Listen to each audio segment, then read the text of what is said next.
ঘরে যদি কোনো সবজি না থাকে, শুধু সয়াবিন আর আলু থাকলেই চলবে। ওই দিয়ে একটা টেস্টি জম্পেশ সবজি বানিয়ে ফেলো, দেখবে আর কিচ্ছু লাগবে না, কিছু খেতেও ইচ্ছা করবে না, ওটা দিয়েই পুরো ভাত, ব্যাস ফিনিশ। তবে বন্ধুরা দেখে নাও আমি এই সয়াবিন আর আলু দিয়ে কি সবজিটা বানিয়েছি, ওটা কিন্তু খেতে জাস্ট অসাধারণ হয়েছিল। দেখো আমি কড়াই নিয়ে নিলাম, কড়াইয়ে সর্ষে তেল নিয়ে নিচ্ছি। তেলটা গরম হলে সয়াবিনগুলো ভেজে নেব। এই সয়াবিনগুলো আমি একটু 2-3 মিনিট মতন গরম জলে ভাপিয়ে নিয়েছিলাম, তারপরে ভালো করে চিপে চিপে জল বার করে নিয়েছি। খুব ভালো করে কিন্তু চিপে চিপে জল বার করে নিতে হবে, আর যদি জল থেকে যায় তাহলে কিন্তু হবে না। ব্যাস নিয়ে এবার দেখো সয়াবিনগুলোকে আমি একটু ভেজে নিলাম, কালারটা চেঞ্জ হলে ব্যাস নামিয়ে দেবে। খুব বেশি কড়া করে ভাজার দরকার নেই। দেখো সয়াবিনগুলো আমার এখানে ভাজা হয়ে গেছে, আমি সয়াবিনগুলো নামিয়ে নিয়েছি। এবার কড়াইয়ের মধ্যে আমি সর্ষের তেল দিয়ে দিচ্ছি। আমি সর্ষের তেলে পুরো রান্নাটা করব। এবার আমি ডুবো ডুবো করে আলু কেটে রেখেছিলাম, সেই আলুগুলোকে আমি ভেজে নেব।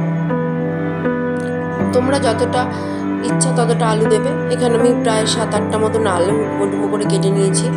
দেখো আলুগুলোকে আমি এপিট ওপিট করে ভালো করে লালচে করে ভেজে নিয়েছি।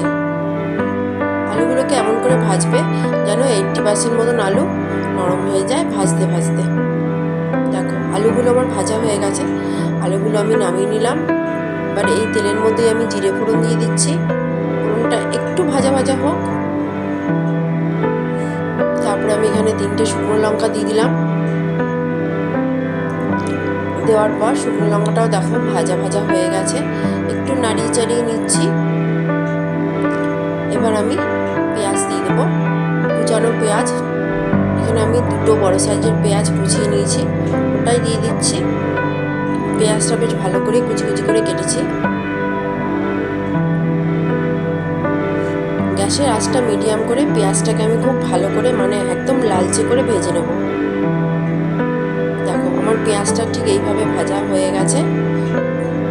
তোমরাও এইভাবে ভাজবে, এইভাবে ভাজলেই কিন্তু খেতে বেশি ভালো হবে। এবার আমি এর মধ্যে আদা, লঙ্কা আর রসুনের পেস্ট দিয়ে দিলাম। এখানে 1/2 চামচ মতন আদা, 1/2 চামচ মতন রসুন আর 1/2 চামচ মতন কাঁচা লঙ্কার পেস্ট দিয়ে দিলাম। দিয়ে খুব ভালো করে তেলের মধ্যে নাড়াচাড়া করব। এবার এখানে আমি হলুদ গুঁড়ো দিয়ে দিলাম 1/2 চামচ মতন। একটু নাড়িয়ে চাড়িয়ে নিচ্ছি।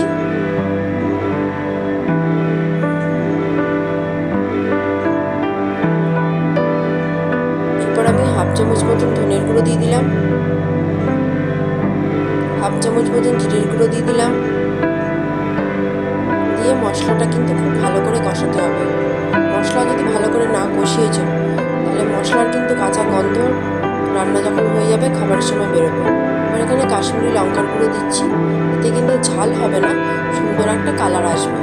দিয়ে খুব ভালো করে কষিয়ে নেব যতক্ষণ না তেলটা সেপারেট হয়।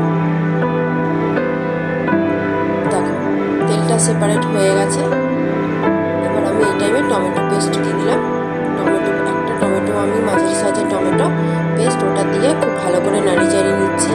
এবার দেখো একটা ক্যাপসিকাম ছিল, ওই ক্যাপসিকামটা আমি ছোটো ক্যাপসিকাম, ওটা টুকরো করে দিয়ে দিয়েছি। এটা সম্পূর্ণ অপশনাল, তোমরা না চাইলে নাও দিতে পারো। দিয়ে ভালো করে মিশিয়ে নিলাম। দেখো সাইড দিয়ে তেলটা পুরোপুরি সেপারেট হয়ে গেছে। এই টাইমে আমি সয়াবিন আর আলুটা দিয়ে দিলাম, সামান্য একটু জল দিলাম।